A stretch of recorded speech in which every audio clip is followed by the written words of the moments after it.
Hi, loves. Hi. Hi. I'm so happy we're doing this today. Same. Yeah, it's like Um, two of my favorite people. Same. It's going to be hard to like reel it in. We're going to reel it in and stay I was focused. thinking that. I will take that responsibility She on. has You an don't have agenda. to. We have an Yes. agenda.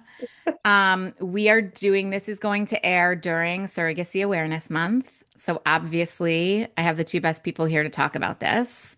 So why don't we start with a little bit about each of your personal stories? Jesse, I'll start with you. Tell us why Surrogacy Awareness Month means something to you and how you came to be who you are and to be surrogacy simplified. Okay, I'll try to answer that succinctly because that could be a really I long know. answer. And go Um, for it. Like give us your story. okay. I have two daughters through surrogacy. They are 3 and 6, or maybe older, depending on when this airs. Well, this month, but if we're listening later. And the whole process just changed my life so profoundly that I felt like I wanted to do a complete career 180. I quit my job and really built Surrogacy Simplified. To take a step back, I came to surrogacy following a late pregnancy loss that really wreaked havoc on my body.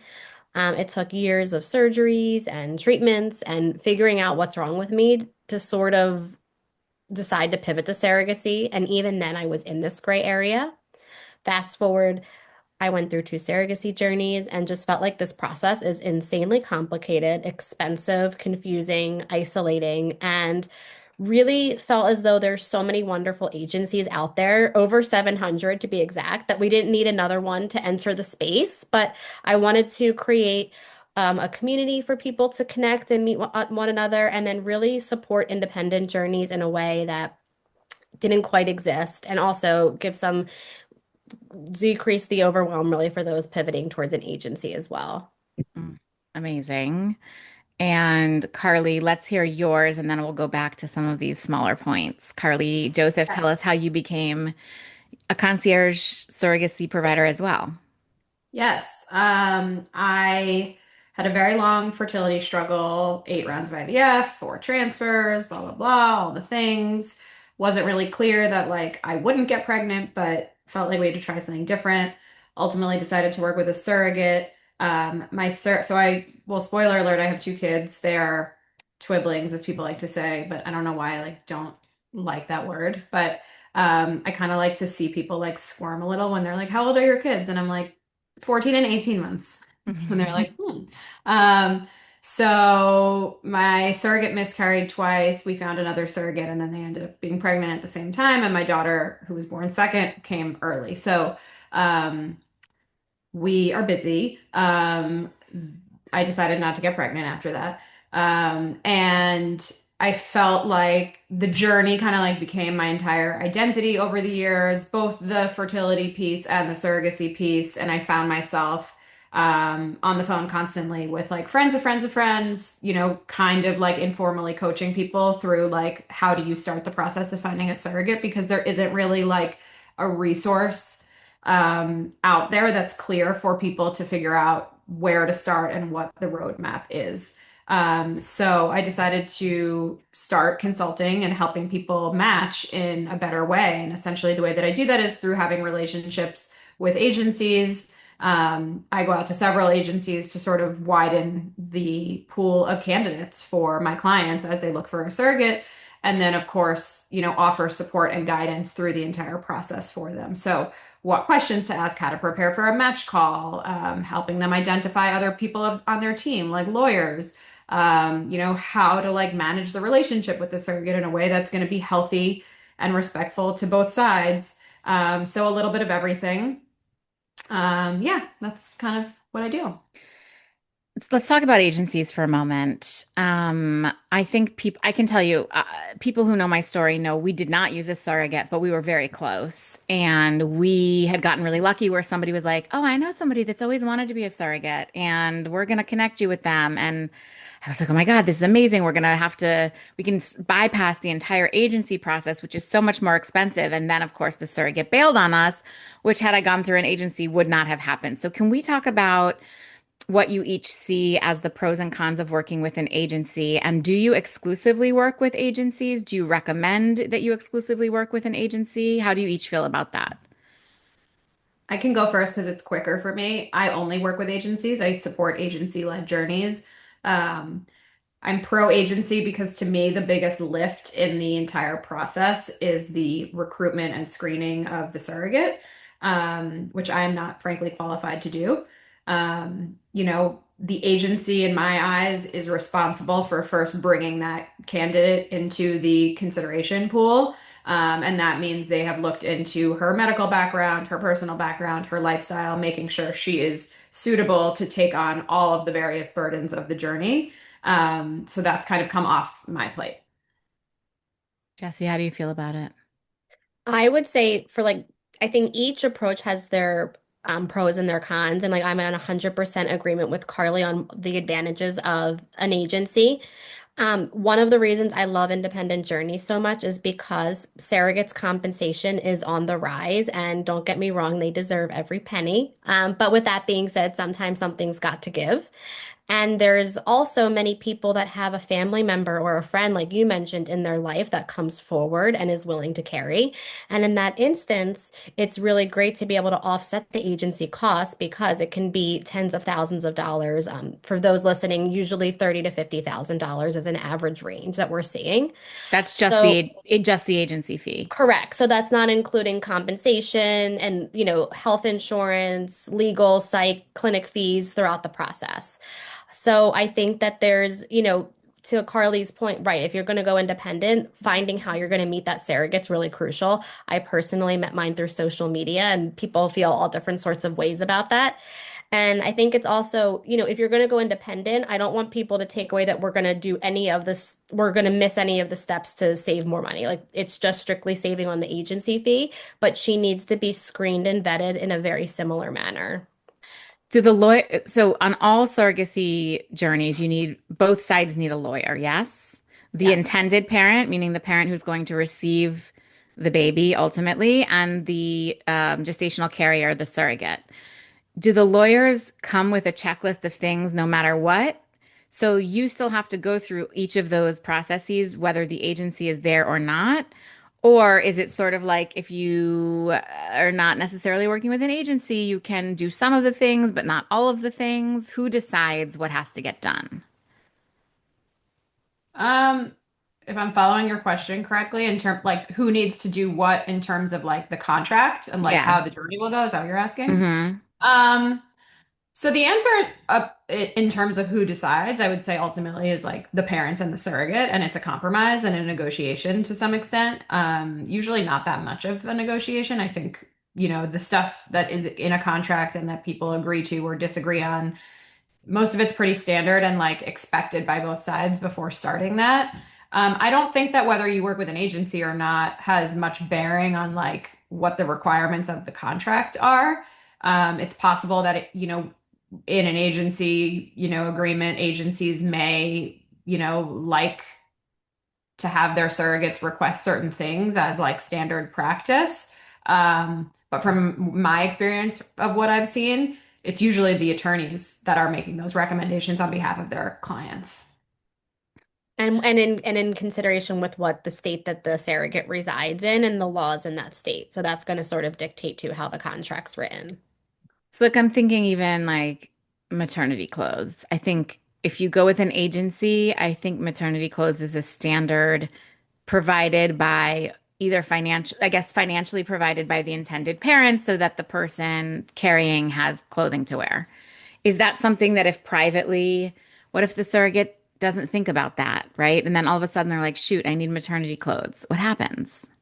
So for an independent journey, if it's somebody that they don't already know, I encourage the intended parents to structure the compensation package and I'll give them a template that mimics the agency because we want the surrogate to want to work with them. And of course, while the compensation shouldn't be the driving factor, if they're looking at two different sets of intended parents and everything's similar and one has a more competitive, financial structure, they might go in that direction. So I try to structure it with those clients that it's very similar. Occasionally we'll have a surrogate say, I saved my clothes. You don't need to put that into the contract. And that's just like icing on the cake, but typically we'll try to make it very similar. The exception being I have a lot of sister-in-laws that and cousins that come forward, and sometimes they don't take compensation, and so it looks a little bit different for them, but we still go through the legal process. Mm, interesting. Um, I'm just thinking also in terms of like what would you say are the other big differences between going through an agency or going independent? I guess Jesse, I'm asking you because Carly always goes through an agency. So really, for me, since I manage independent journeys, it's that recruitment of the surrogate piece. There is the opportunity to go completely independent, and that would be when the intended parents manage all of the details of their journey. So I guess you could kind of argue I'm a hybrid of like a complete agency versus independent. Like I can sort of work in the middle where they're getting the guidance and coordination, but they're not doing it themselves. Hmm. Do you feel from the time you started, and you've both been doing this a different amount of time, is the need, your need for to be hired, the need for surrogates, it feels, at least to me, like that is increasing dramatically. Do you agree? I do. Why do we feel like it is? I think it's a combination of things. And this is all anecdotal, not like, Hmm. proven by anything. I think um, more and more women are starting their families later. I mean, I think that's been a trend for a while now.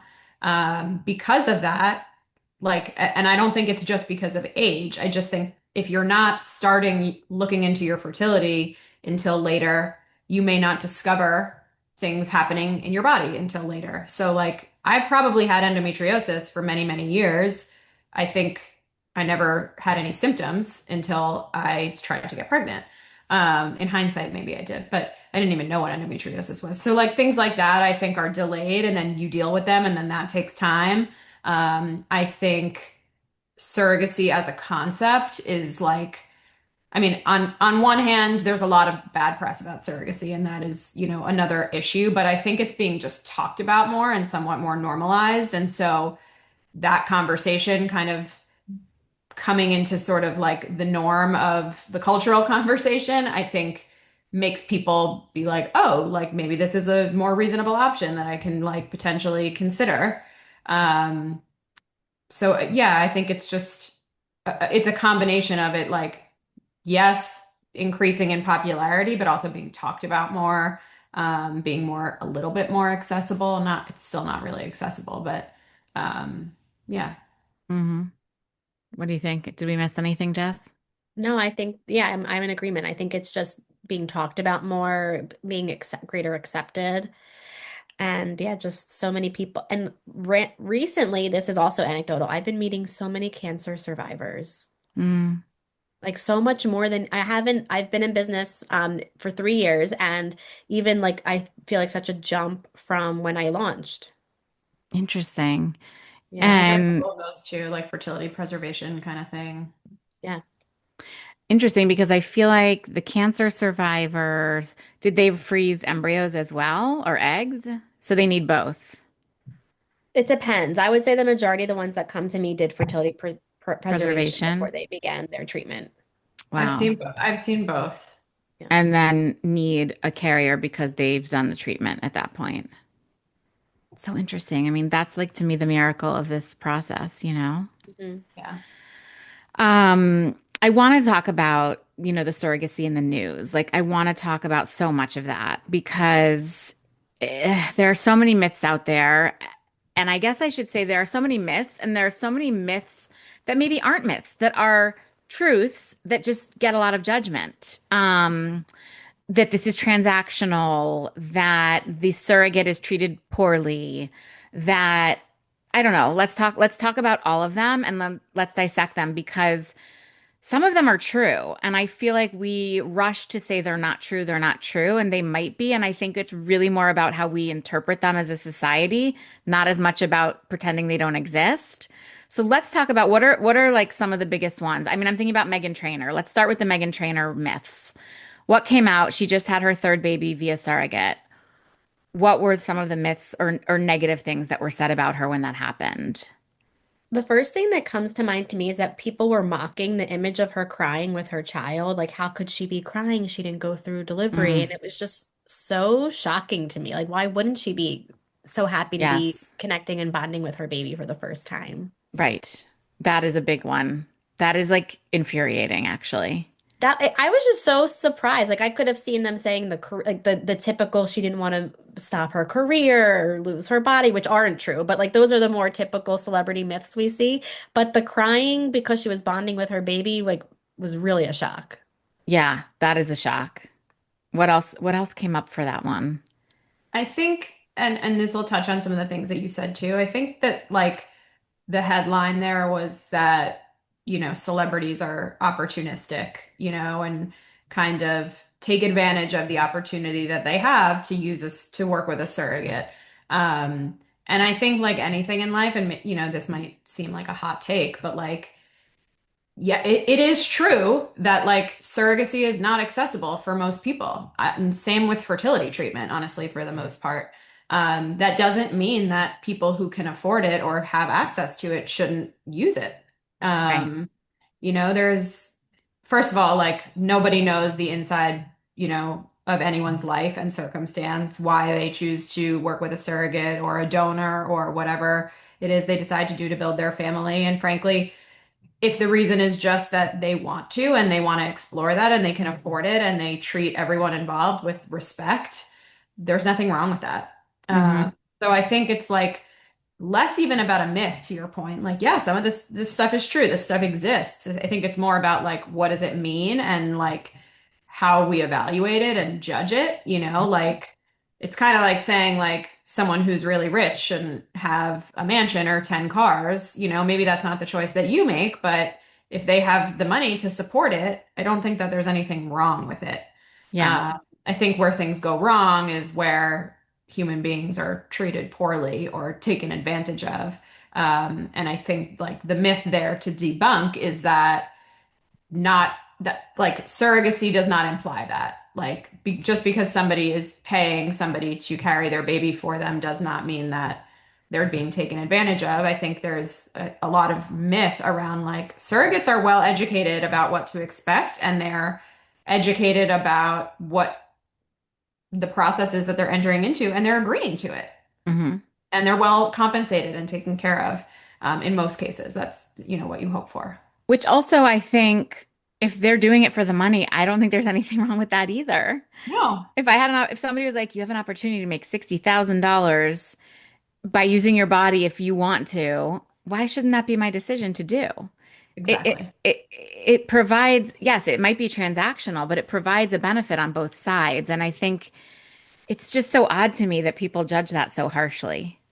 Right. There's an assumption that there's like coercion or, misleading of, expectations. And I I'm sure, unfortunately, that that does happen sometimes, especially in situations where there are bad actors or agencies or lack of agency where, people are not being educated on what to expect. But in the majority of cases where there's a legitimate agency partner or a legitimate partner like Jessie who's helping recruit and screen and lead and manage the case, and all parties are aware and there are good attorneys and everything's laid out on the table, people are adults making adult decisions about their bodies and their finances and helping each other. I mean, at the end of the day, it's like a deeply human, amazing thing to help someone achieve their dreams of having a family. What could be more like pure and good than that? Yeah. I wish, like, when I was postpartum, I was so bad I couldn't give birth anymore, but I would have if I could have given that to somebody, you know? I think, and genuinely, altruistically wanted to do that. I think I also wanted to donate my embryos. My husband was not on board with that, but like, I think when you've been through trauma like this, you want to give Give back in back. some way, you Yeah. know? Yeah. Um, yeah, I'm trying to think of some of the other judgments that came out. Also, like, I'm thinking, let's just say hypothetically that everyone could access this. Do we feel some of the judgments would go away, or do you think, right? Because some of it feels like jealousy, right? People who can't access surrogacy and wish they could are like, oh, this is rent a uterus. A celebrity can rent a uterus because they have the means. I don't know that if someone else had the means or everyone had the means, that would go away. It might not. What do you think? I don't think it would. I think that there would still be negative things that people say. I know, like, this is more last year's news, like with the Pope condemning surrogacy. Like, I think Hmm. that there's always just going to be people that don't really understand the process and how magical it can be that would still have something to say. Yeah, I agree. I think people like to judge. Like there are always going to be haters, right? Like right, let right. them. Carly, I don't know if you feel like this. Oh, I didn't mean, did you just, were you about to say something? I didn't hear No, no. it. Go ahead. I was gonna say, I don't know if you feel like this with like going through surrogacy twice, but when I tell people I've gone through surrogacy twice, like they give this look of like that I'm super bougie. And I'm like, no, I'm just a regular person, just like you guys. But like Yeah. there's like definitely this like assumption when they hear that. Yeah, I Right. got that. I got that a little bit. Um, I get more like shock, like which just still tells me how like uncommon this is. Like, I Yeah. mean, I don't really have anyone else in my like close circles who's worked with a surrogate other than like a same-sex male couple. Um, Mm. so yeah, I mean, and then it's always like people will be like, "Oh, I'm like a friend of a friend of a friend who like worked with a surrogate." You know, it's just not relatable. Yeah. Um, Well, and let's talk about that piece too. What did you do for support? Because I feel like most people who went through surrogacy as intended parents, right? Let's talk about like how hard it was to have to release control of this entire process. How did you process and so get yourself support? And I mean, I think about, and I talk about this all the time because people are like, oh, you must work with so many LGBTQ plus people. And I'm like, I really don't because people come to me when they're in the shits of infertility. Most of the time, those going through infertility are heterosexual. Those who are LGBTQ who have infertility know that they're going to need third party help. And it's a very different set of expectations. And therefore, the infertility piece of it feels very different, right? I only get people in the LGBTQ community who are actually experiencing trouble. They don't come to me just for the normal third party issues that they might be having. Whereas in your world, there are so many LGBTQ couples. And I think there's like so much joy involved in their journey versus a heterosexual couple who are like, perhaps at the depths of despair by the time they reach this point and very nervous to release control and watch this process happen for somebody else. So, like, can we just touch on that piece of it a little bit? yeah, I think that's exactly right. I think it's like, you know, reality feels different based on what your expectations are. That said, I do still think that um, you know, same-sex couples who even those who are expecting this as a path, like still need support and frankly lack it. But I think there's more community around them because they know that this is going to be the path. Um, I mean, I always wished I had more support. I wish there was more support available to IPs now. Jessie, I know leads a support group, which is amazing. There should be more stuff like that. It just doesn't exist. And it should be Um, standardized. It shouldn't be something you have to pay extra for. I mean, this is like my plight in life. Every yeah, and clinic should have coaches available and concierge service available. We're already paying out the wazoo. yeah, all of the clinics should definitely offer that. And frankly, like, you know, some agencies offer surrogate support groups and support resources, but the parents need it too. Mm. Yeah. Yes. When I went through the process, we didn't, Yeah. No, go I ahead. was Go gonna ahead. say I didn't do any of the things I now tell people to do. I like watched Bravo reality TV. That was my thing. And but I will say that I think I'm in a small subset of women that felt a little bit of a sense of relief to let go of control and trust somebody else with the embryo and like Mm. growing, you know, giving this child, the future child, the best chance of a healthy pregnancy. I would say that's probably of all the intended moms I speak to, I'm probably in the minority. Like letting go of control is crazy hard. I think because I came from pregnancy loss, I did feel a little bit relief. But I would say the intended parent support group is huge, and I'm happy like anybody is welcome to join it. And there's always a sense of camaraderie, like feeling like you're not the crazy one or alone, and that there's if you share an experience that so many people understand where you're coming from. Mm. And tell me about the group, because I know you've put a lot of work and love into that group. Tell me about how it works and who's in there and who it's for. So it's a free intended parent community. You don't have to be my client to access it. And there's a resource library, there's a private group chat. I started it initially because my current clients were very triggered by Facebook and seeing who's on vacation or Valentine's Day dance with like the father-daughter dances and whatever the season is, there was some sort of a trigger that their family wasn't growing the way they had hoped for. So that was like really the idea of it. And then I added on the monthly support group, which has just been so lovely. Mm, I know that the community that comes from those groups in general are priceless, really. Yeah, we're over 200 members now and growing. Oh my God. Yes. That's amazing. Congratulations. Thank By the you. way, is that needlepoint behind you? Yes, that's my mother-in-law did that. I can't take That's credit. adorable. That's like the new trend is needlepoint, I feel like. Am I right? Just piece that's like a thing. Because I was somewhere this week, I can't remember where, and somebody was like, damn, oh, we had to sit and listen to something, and they were like, I should have brought my needlepoint with me. And I was like, is that a thing? And apparently it's a thing. I didn't know. My mother-in-law is also like an OG needlepointer. We have a lot of needlepoint things in our house, but Okay. Maybe it'll be worth something someday. maybe I need to ask her for like a logo needlepoint for my You office. should. Yes. Totally should. I want to ask her for one too now. Get in line. Yeah, I'll get in line after you. But Surrogacy Simplified's already done, so I can go to her mother-in-law and be like, True. "Mm." True. Okay, what are other myths that you guys hear a lot? I'm trying to think of them.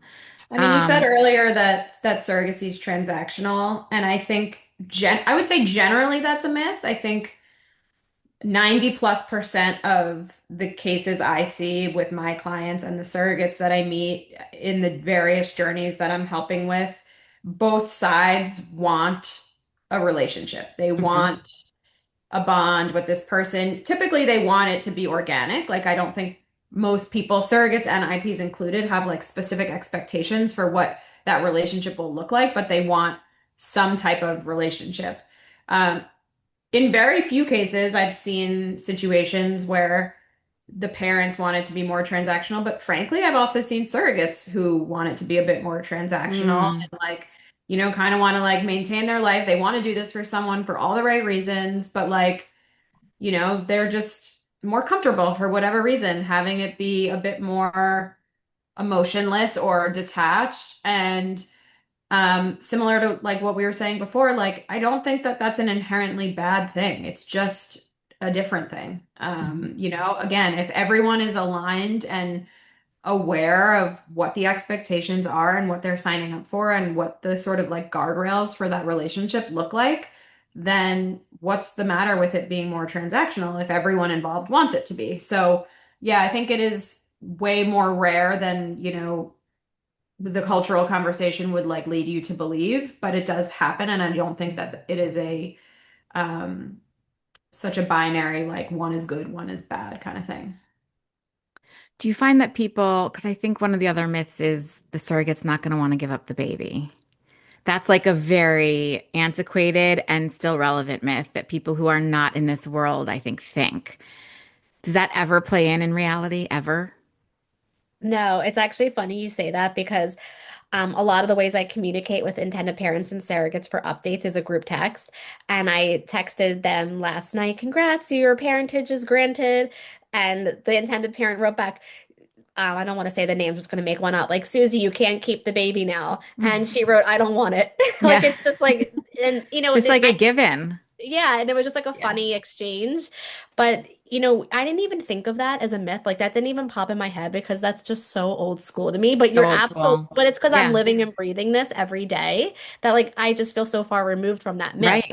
But I suppose you're right. Like it's just it was interesting to note that that one didn't even enter my mind as we were beginning this conversation. Right. I mean, I think like I've had a client before who ultimately went the surrogacy route, and her parents were terrified that that was going to be the outcome because that was sort of an older myth, right? Yeah. Um, and I think, back in the day, way back in the day with adoption, I think that might have happened a little bit more, but it doesn't happen. Like it's such a different mindset when you're doing becoming a gestational carrier, just so completely different. Totally. What are some of the very challenging situations one might have to deal with in this situation? Or what are some of the more complicated pieces that you might have to write into a contract? I mean, I think terminations. so, like, termination and stuff is obviously challenging, I think, always to talk about, to think about. But I wouldn't say it's challenging because it's typically like one of the basic, like, foundational agreements of the relationship, meaning, like, when someone matches with a surrogate, there's no question about everyone's stance on when and if and to terminate and what they're comfortable with. And is that put out like very early on? That, like, first thing. Okay. Um, And let me so. just to be clear that for our audience, that's like if something arises within the pregnancy that shows um not necessarily that it wouldn't be viable, but maybe it might be viable, but the baby would have complications upon birth. Then the intended parents might not feel comfortable receiving that baby. The gestational carrier has to agree to that sort of termination as well. So that's where it can get kind of sticky. Yeah. But you're saying it doesn't get sticky because it's dealt with like immediately. Yeah, so like one of the main matching points is sort of stance on termination, and it's not just like would you, won't you? It's like in what circumstances. So certainly like I have seen profiles of surrogates who are like, I would be comfortable with an elective termination if there was a threat to life, but not if there was like a minor chromosomal issue with the baby where the baby would live but have some challenges. And then of course there are parents who are like, we want to have full decision making power over, what we would want to terminate for and not because they feel like they want to make that decision when they're faced with it. Hopefully never, but you just don't know what the degree of the issue will be. So that is like one of the first, things that, as a concierge service provider, like I would identify in a profile before even sharing with my client. But certainly if there was a question about it, to be discussed on a match call, like front and center, because typically that's like a non-starter if Yeah, there's not alignment there. So by the time you're in contracts, is sort of my point. Like it's not really a discussion. It's it's dealt like with. it's dealt with. Yeah. I agree. I Yeah. was going to say one of the things that Carly probably really does well is like figuring out all of the important things on the onset. So with the goal that it's smooth sailing at that point. So like do the intended parents have like an organic lifestyle they want and they're willing to pay for the surrogate to adopt? Like vaccines, termination, like the type of relationship. For me, I wanted somebody that would be very responsive to text messages because I had gone through a pregnancy loss. So I think as long as you have someone in your corner or you're well researched on the different talking points and you match with someone that feels similarly, I don't want to say never, but the goal is that you've ironed a lot of that out and there's not as many surprises later on. Mm. I think that's exactly right. By the way, Jesse and I at one point almost shared a client. Did you see that that client just had another baby? Yes. Isn't that insane? Yeah. Okay. I mean, Love it. this is like what's insane about this. Oh, by the way, I have another client who got pregnant when she went to pick up her surrogate baby, and then very surprisingly, like 4 years later, got pregnant. She was one of my first clients, and she was like, Wow. I know. I mean, this is what's so insane about this world. And I think about this with surrogacy a lot and the beauty of it. And I think, Carly, this is reflected deeply in your story. Like, there's a real mental health element to it. And I think there is nothing wrong with that, right? Like, do you need to suffer and put your mind and body through so much more when this is an option? No. And you're not like cheating the system. And I think that in terms of myths, that's part of it. Like, how much do you need to put yourself through to prove to the universe that you could also just do this and make it right? Or even I think about like women who are on various medications to make their lives better and therefore don't want to get physically pregnant because that's going to be real traumatic for them. This is a really Yep. beautiful option, Yep. you I mean, know? I have clients that span all of those situations. It's not always like you can't get pregnant. Right, For me, I mean, I've never been told that. right, In fact, at my last OB appointment, when I got an IUD to help with my endometriosis symptoms, aside from fertility, just like pain and discomfort, she was like, "You can get pregnant. These are the things we would have to do." I was like, "No, thank you." But right. um, you know, it was just like a point of, I think it's enough. Hmm. And it's okay if that point is way earlier too, or like Right. at the very beginning. Like, you know, I don't think it's fair for anyone to judge or evaluate like someone's decision-making process if they're not hurting anyone and causing any harm. Totally agree. Okay, so why should everybody use a surrogacy concierge? That's the perfect way to wrap it up. Jesse, let's start Um, with you. yeah, go ahead, Jesse. I think having somebody in your corner, I mean, and Carly and I that has gone through it personally and now is helping others professionally, helps you know what questions to ask, what to be thinking about, knows what's coming ahead, educates you on every step of the process. You can even ask like the what would you do if scenario. I mean, a million reasons. I'd probably also throw in that I would say there's so many more surrogates in the space than intended parents. It's really difficult to find people that really understand what it's like from your point of view. Hmm, love that. Carly, anything else to add? No, I think she hit the nail on the head. I mean, I worked with an amazing concierge myself when we matched with our surrogates. To me, she was the most invaluable part of our process because she was our person that we went to. It's just, as Jesse said, it's great to have a person, and of course, the matching is like, when I match someone, it generally tends to be a faster, better process than just going to one agency. But there is so much more than that. There's all of the support, all of the guidance, all of the hand-holding. Um, you know, yeah, to me, it's a no-brainer, but I'm obviously very biased. To me, it's a no-brainer too. Thanks. Thank you both so much. And I will, of course, link out to all of your info because, guys, if this is your plight, take the help where you can get it. Take it fast, take it now. And thank you for bringing awareness to this incredible topic. Thank you for having us. Thank you.